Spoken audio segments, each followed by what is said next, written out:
Особената сила, която се приписва на този домашен съд, проистича от обреда, с който той се е приготвял.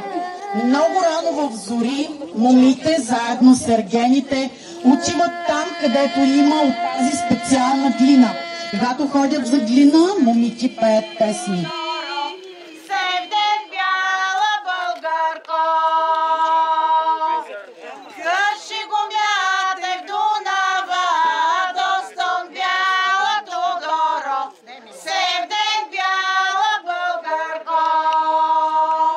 Донесената кръст трупат на едно място, изсипват вода и започват да газят кълта.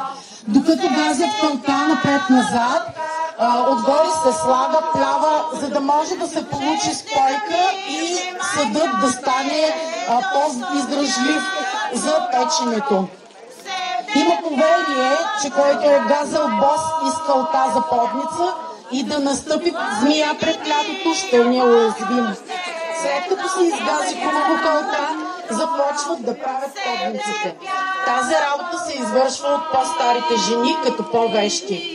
Подницата се остава на едно място и там, докато не изсъхне на слънцето, не се мести. Веднъж готови, глинените съдове не са само предмет на домашна употреба, но и са дарени с магическа сила, защото никой не е по-велик от хляба.